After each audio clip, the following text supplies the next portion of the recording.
ನಮಸ್ತೆ ವೀಕ್ಷಕರೇ, ಓಂ ಶ್ರೀ ಯೂಟ್ಯೂಬ್ ಚಾನಲ್ಗೆ ಸ್ವಾಗತ. ಇಂದಿನ ವಿಡಿಯೋದಲ್ಲಿ ಮೊಳಕೆ ಬರಿಸಿರೋಂಥ ಹುರುಳಿಕಾಳು ಸಾಂಬಾರು ಮಾಡ್ತಕ್ಕಂಥ ರೆಸಿಪಿನ ತೋರಿಸ್ಕೊಡ್ತಾ ಇದ್ದೀನಿ. ಈ ವಿಡಿಯೋ ಇಷ್ಟ ಆದರೆ ದಯವಿಟ್ಟು ಲೈಕ್ ಮಾಡಿ, ಹಾಗೆಯೇ ಸಬ್ಸ್ಕ್ರೈಬ್ ಮಾಡಿ. ನೋಡಿ, ಮೊದಲಿಗೆ ಬಾಣಲೆಯಲ್ಲಿ ದೊಡ್ಡ ಹೋಳಾಗಿ ಮಾಡಿರ್ತಕ್ಕಂತಹ ಟೊಮೊಟೊನ ಫ್ರೈ ಮಾಡ್ಕೊಳ್ತಾ ಇದ್ದೀನಿ. ಮಳೆಗಾಲಕ್ಕೆ ತುಂಬ ಆರೋಗ್ಯಕರವಾಗಿರೋಂಥ, ದೇಹಕ್ಕೆ ಉಷ್ಣಾಂಶವನ್ನು ಕೊಡ್ತಕ್ಕಂತಹ ಸಾಂಬಾರು ಇದು. ಏಕೆಂದರೆ ಮಳೆಗಾಲದಲ್ಲಿ ಸ್ವಲ್ಪ ಶೀತದ ವಾತಾವರಣ ಇರುತ್ತೆ. ಆ ಶೀತದ ವಾತಾವರಣದಿಂದ ದೇಹಕ್ಕೆ ಉಷ್ಣಾಂಶ ಬೇಕಾಗಿರೋದ್ರಿಂದ ಈ ಸಾಂಬಾರಿಂದ ನಮಗೆ ಉಷ್ಣಾಂಶ ಸಿಗುತ್ತೆ.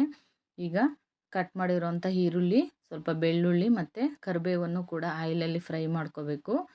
ಒಂದು ಜಾರಲ್ಲಿ ತಗೋಬೇಕು ರುಬ್ಬೋದಕ್ಕೆ, ಮಸಾಲೆ ರುಬ್ಬೋದಕ್ಕೆ. ಈಗ ಅದೇ ಬಾಣಲೆಯಲ್ಲಿ ಒಗ್ಗರಣೆ ಹಾಕೋಣ. ಒಗ್ಗರಣೆ, ಸಾಸಿವೆ ಮತ್ತು ಕರಿಬೇವು, ಇನ್ನೂ ಸ್ವಲ್ಪ ಕಟ್ ಮಾಡಿರೋಂಥ ಈರುಳ್ಳಿಯನ್ನು ಹಾಕಿಬಿಟ್ಟು ಅದ್ರ ಜೊತೆಗೆ ಮೊಳಕೆ ಬಂದಿರತಕ್ಕಂಥ ಹುರುಳಿಕಾಳನ್ನು ಕೂಡ ಒಗ್ಗರಣೆಗೆ ಹಾಕಿ, ಒಗ್ಗರಣೆನಲ್ಲಿ ಸ್ವಲ್ಪ ನೀರು ಆ್ಯಡ್ ಮಾಡಿ ಚೆನ್ನಾಗಿ ಬೇಯಿಸ್ಕೊಳ್ಬೇಕು.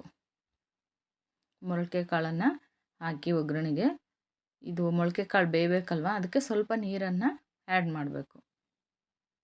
ಅದು ಬೇಯೋ ತನಕ ಮಸಾಲೆಗೆ ರೆಡಿ ಮಾಡ್ಕೊಳ್ಬಹುದು ನಾವು.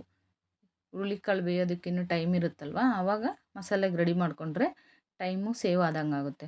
ಈಗ ಹುರಿದಿರೋ ಅಂಥ ಈರುಳ್ಳಿ ಟೊಮೊಟೊ ಜೊತೆಗೆ ಹುಣಸೆ ಹಣ್ಣು, ತೆಂಗಿನಕಾಯಿ ತುರಿ, ಖಾರದ ಪುಡಿ ಮತ್ತು ಸಾಂಬಾರು ಪುಡಿ, ಬೆಲ್ಲ, ಸ್ವಲ್ಪ ಮೊಳಕೆ ಬಂದಿರೋಂಥ ಹುರುಳಿಕಾಳು ಜಾಸ್ತಿ ಹಾಕಬೇಡಿ, ಸ್ವಲ್ಪ ಹಾಕಿ.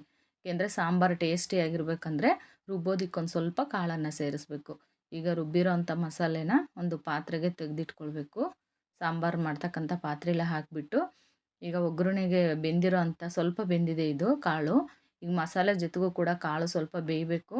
ಹಾಗೆಯೇ ಆ ರೀತಿ ಕಾಳನ್ನು ಸಾಂಬಾರು ರುಬ್ಬಿರೋ ಅಂಥ ಮಸಾಲೆಯಲ್ಲಿ ಬೇಯಿಸಿದಾಗ ಮಾತ್ರ ಟೇಸ್ಟಿಯಾಗಿರುತ್ತೆ ಸಾಂಬಾರು.